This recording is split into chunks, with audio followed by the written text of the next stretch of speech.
Ce programme est financé par les amis et partenaires du ministère de Joyce Meyer.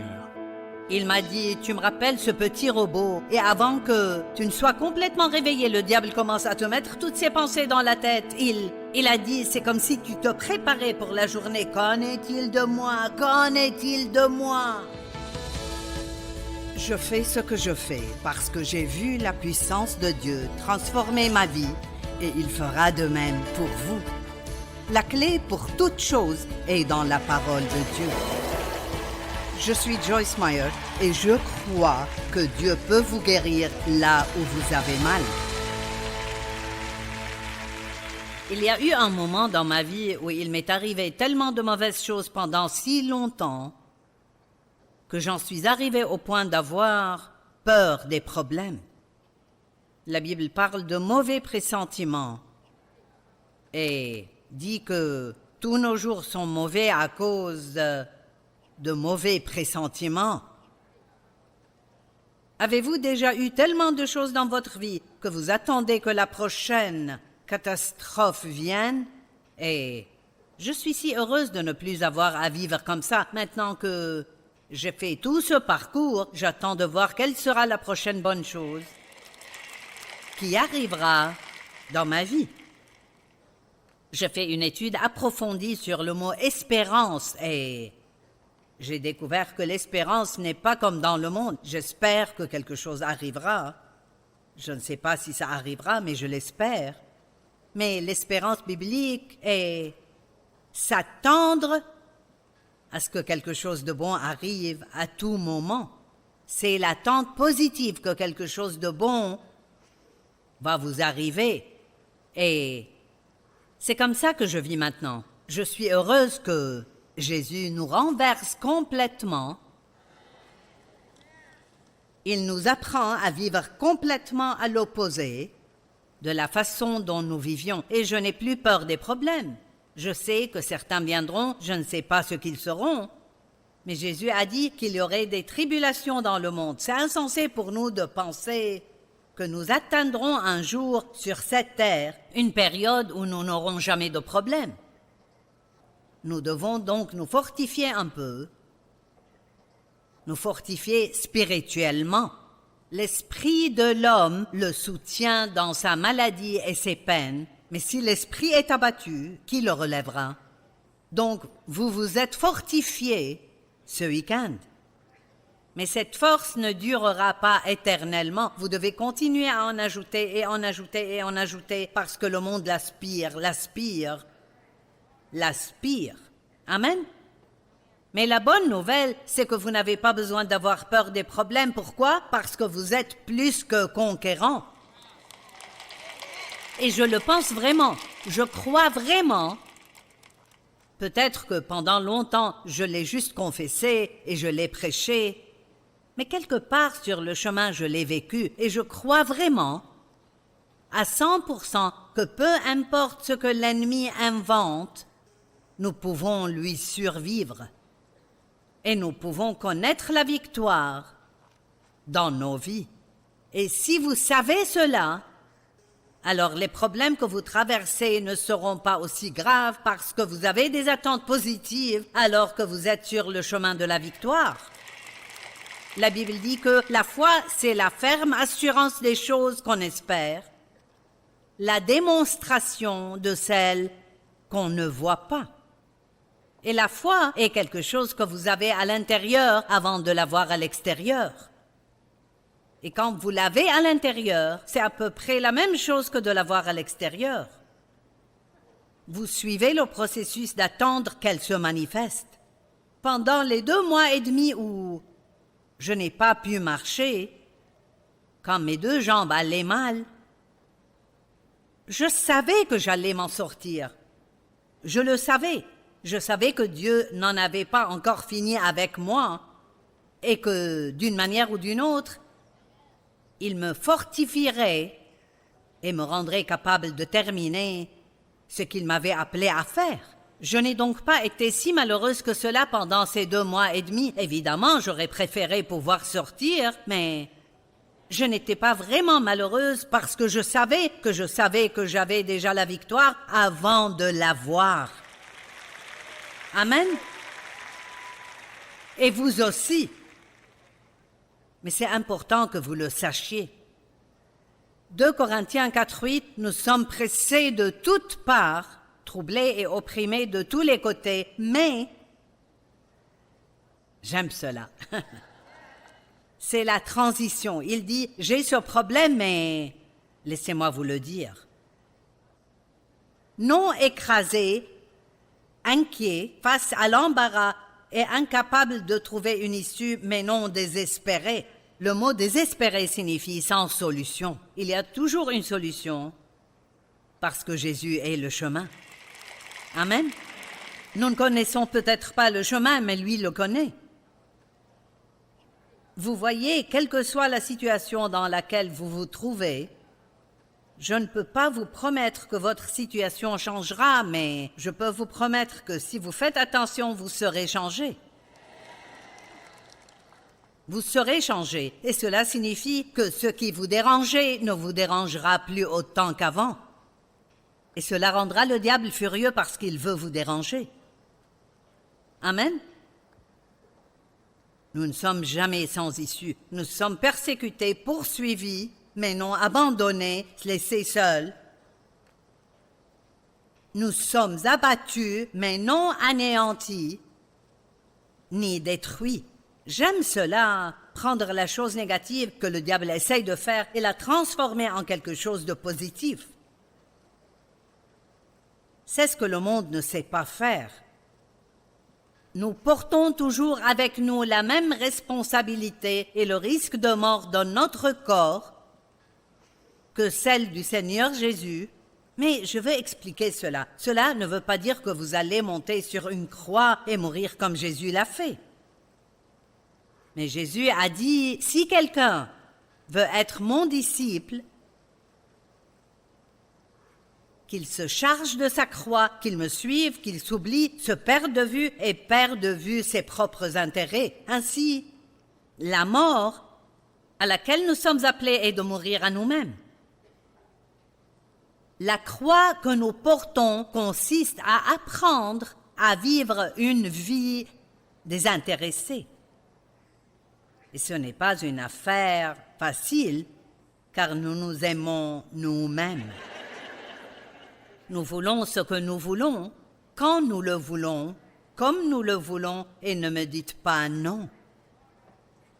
Amen. Et vous voyez, avant de pouvoir vraiment servir les autres et vraiment accomplir ce que Dieu veut que vous fassiez, c'est-à-dire être un serviteur du Seigneur Jésus-Christ, Paul a dit, « Moi, le serviteur du Seigneur Jésus-Christ. » Nous devons mourir à nous-mêmes, sinon nous sommes des obstacles. Et au fond, cela revient à dire, « Seigneur, si tu peux éloigner cette coupe de moi, prends-la, mais sinon que ta volonté soit faite, pas la mienne. » Que ta volonté soit faite, pas la mienne. Je vais vous dire comment je prie. Dans tout ce que je prie, et qui n'est pas spécifiquement dans la parole, je dis toujours à Dieu, et si ce n'est pas ta volonté, alors ne me le donne pas, parce que la dernière chose que je veux, c'est quelque chose que Dieu ne veut pas que j'aie. C'est difficile quand vous obtenez un tas de choses que Dieu ne veut pas que vous ayez. Dieu m'a dit, souviens-toi de ceci, si tu commences, tu devras finir, parce que je ne prendrai pas le relais quand tu seras fatigué. Amen. Donc faites attention à ne pas commencer des choses qui ne sont pas de Dieu. Donc je ne vais pas ajouter à la parole parce que la Bible dit de ne pas le faire, mais je vais l'amplifier un peu moi-même.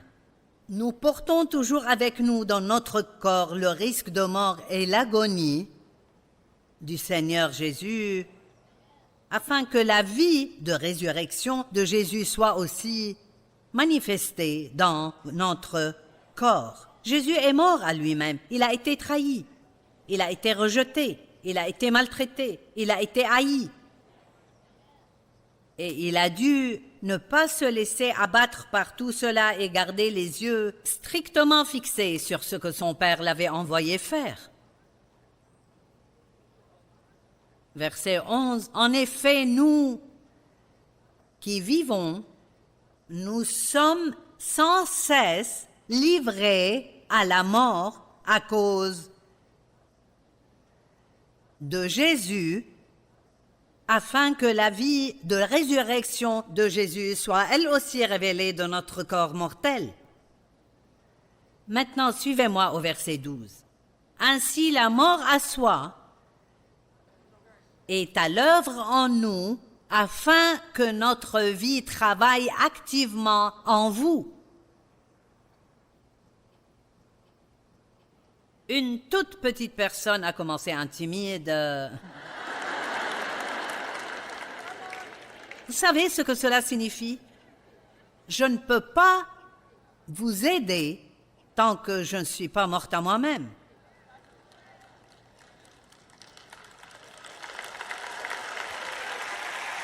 Allez, ne m'obligez pas à rester sur ce verset tout l'après-midi.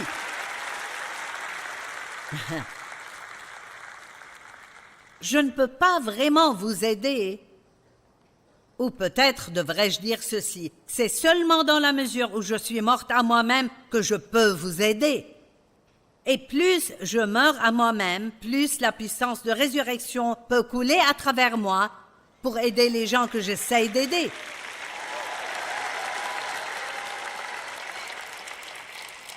Vous voyez, il s'est occupé de moi. Je sais où je vais. Ma vie est réglée. Mon nom est dans le livre de vie de l'agneau. Je n'ai aucunement et absolument pas peur de la mort. En fait, j'ai hâte de partir d'ici. Je comprends ce que Paul voulait dire lorsqu'il a déclaré « J'ai le désir de m'en aller, mais à cause de vous, je continue à vivre ici-bas. J'ai vécu ma vie, j'ai fait tout ce qu'on pourrait faire. Il n'y a rien que ce monde ait pour moi que je veuille. Mais je veux finir ce que Dieu m'a appelé à faire. »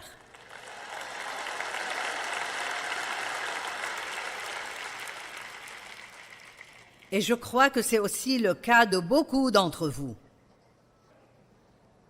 Peut-être certains plus que d'autres, mais Jésus n'est pas mort pour vous rendre heureux. Il veut que vous soyez heureux, mais plus encore, il veut que vous soyez saints, et si vous êtes saints, vous serez heureux. Mais nous poursuivons le bonheur et nous ignorons la sainteté. Mais nous devons rechercher la sainteté et la sainteté nous rendra heureux. Maintenant, je vais vous donner un avant-goût de ce que sera Tampa. Parce que j'ai déjà écrit le livre pour l'année prochaine. Il est intitulé « Et qu'en est-il de moi ?» Qu'en est-il de moi? Et donc, on va s'attaquer à ce truc égoïste, égocentrique à Tampa l'année prochaine.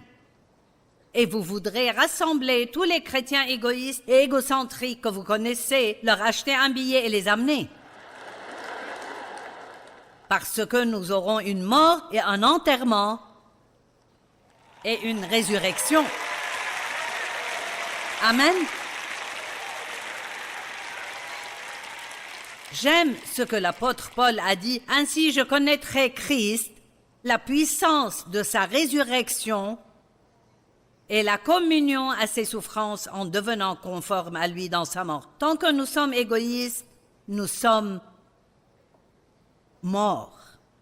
Il n'y a pas de vie réelle qui circule en nous ou à travers nous. Nous pensons que si nous parvenons à nos fins, nous serons heureux. Mais c'est le contraire. La seule façon d'être vraiment heureux, c'est de se donner.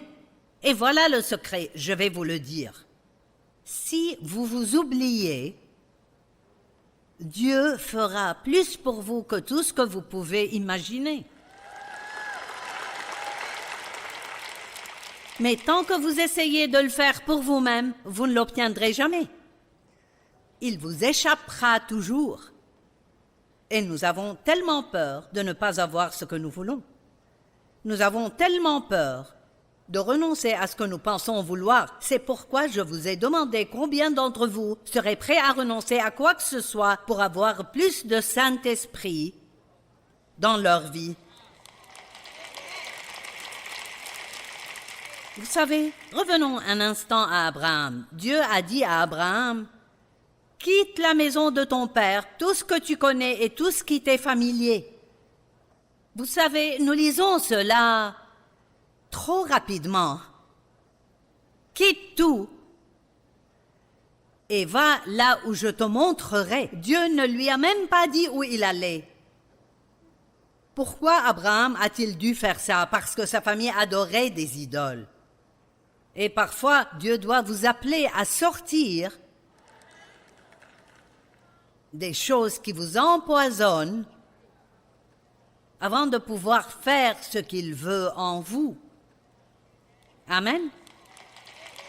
Et la plupart du temps, cela signifie une période de solitude dans le désert. Parce que vous n'avez pas ce que vous aviez, mais vous n'avez pas non plus ce que vous allez avoir. Vous voyez? Et vous ne savez même pas ce que ce sera. Vous ne savez même pas si vous allez l'aimer. Nous avons donc tendance à vouloir nous accrocher à ceci jusqu'à ce que nous voyions cela pour avoir le choix. Mais Dieu dit non, tu lâches prise et tu me fais confiance et je te montrerai. Allez, alors je te montrerai ce que je ferai. Savez-vous ce que font les gens désespérés? Ils font des choses stupides. J'avais peur que personne ne veuille de moi parce que j'avais été maltraitée. Alors j'ai épousé le premier homme qui a fait attention à moi et je savais au fond de moi que c'était une énorme erreur. Et tout ce que j'ai fait, c'est ajouter 5 années de misère en plus des 18 années passées. Il ne travaillait pas, courait après d'autres femmes et a fini par aller en prison. Et je n'ai fait ça que parce que j'avais peur de n'avoir jamais personne. Je me demande combien de femmes ici ont fait la même erreur.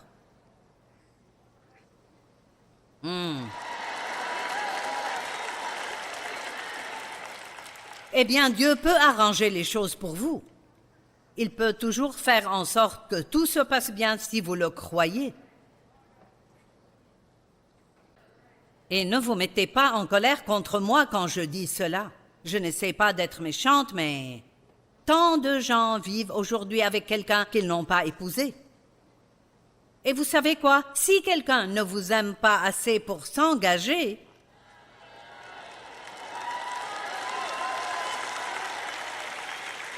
vous valez mieux que cela. Vous méritez plus que cela. Vous valez mieux que cela. Et peut-être que c'est de cela que vous devez vous éloigner. Mais je ne veux pas être seule. Il vaut mieux n'avoir personne que d'avoir le mauvais quelqu'un. Amen.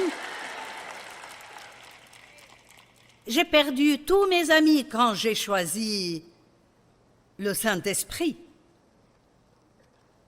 Mais ils n'étaient pas de bons amis, sinon ils ne m'auraient pas laissé dès que je ne faisais pas ce qu'ils voulaient.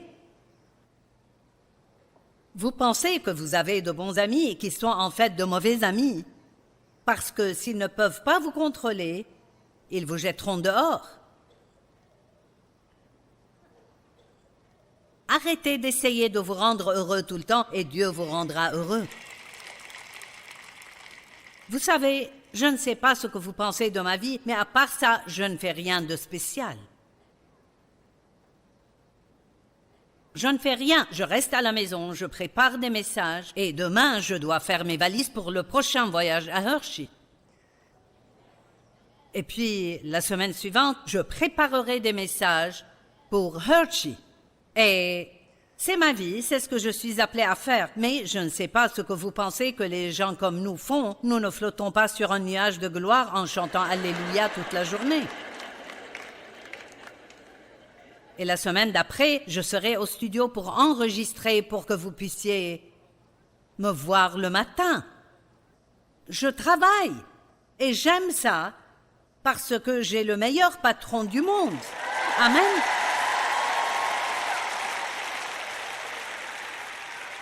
Et j'écris beaucoup. Et la femme qui m'aide, qui édite mes livres et qui m'aide, est ici. Je voudrais que tu te lèves, Beth. Je veux que tout le monde apprécie l'aide qu'elle me donne. Je l'occupe bien. La semaine dernière, je lui ai dit, « Que dirais-tu de commencer à faire des recherches pour moi ?» Elle est toujours partante. Je vous en supplie, chaque fois que vous entendez dans votre tête « Qu'en est-il de moi ?» dites simplement « Dieu, je sais que tu t'occuperas de moi. » Et je ferai le robot pour vous, non pas parce que je le veux, mais car vous ne m'épargnerez pas. Je ne sais pas si vous avez vu la vidéo avant, quand je l'ai fait en Inde. Et mon petit interprète suivait, peu importe la langue que vous parlez ou le continent sur lequel vous vivez, tout le monde a les mêmes problèmes. Votre problème n'est pas nouveau, tout le monde l'a. Mais il y a des années, avant que je ne comprenne ce dont j'essaie de vous parler aujourd'hui, quand j'étais encore pleine de moi, voyons, de quoi êtes-vous plein? J'étais encore pleine de moi. Paul a dit qu'il voulait que nous soyons des corps entièrement remplis de Dieu. Oh, ça sonne tellement bien. Je veux juste être encore entièrement rempli de Dieu. J'étais pleine de moi, donc je ne pouvais pas être pleine de Dieu et je pensais toujours à moi. Qu'en est-il de moi? Qu'est-ce? Dave va jouer au golf, mais qu'en est-il de moi? Et les enfants vont jouer toute la journée. J'ai cuisiné et ils vont laisser le désordre. Et qu'en est-il de moi? Dave regarde le foot, qu'en est-il de moi? Je me fichais que les autres vivent leur vie. C'était « Oh, qu'en est-il de moi ?» Égoïste, égocentrique, vous savez quoi? L'endroit le plus solitaire au monde est de vivre en isolement total avec personne d'autre que soi.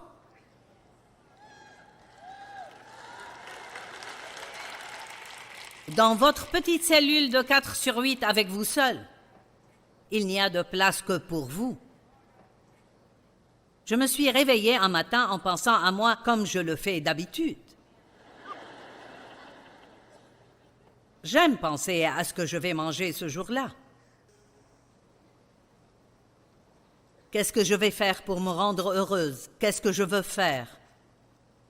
Et puis je me mettais en colère avant même de sortir du lit, parce que je savais déjà ce que Dave allait faire, et je ne voulais pas ça. Et Dieu m'a parlé, une sorte de petite révélation amusante, mais il m'a dit, tu me rappelles ce petit robot, et avant que tu ne sois complètement réveillé, le diable commence à te mettre toutes ses pensées dans la tête. Il a dit, c'est comme si tu te préparais pour la journée. Qu'en est-il de moi? Qu'en est-il de moi? Qu'en est-il de moi? Et puis tu poses les pieds sur le sol, et c'est à cela que tu ressembles. Qu'en est-il de moi? Qu'en est-il de moi? Qu'en est-il de moi? Qu'en est-il de moi? Qui aurait pu imaginer que ce robot serait devenu célèbre dans plus de 100 langues? Mais tout le monde le comprend.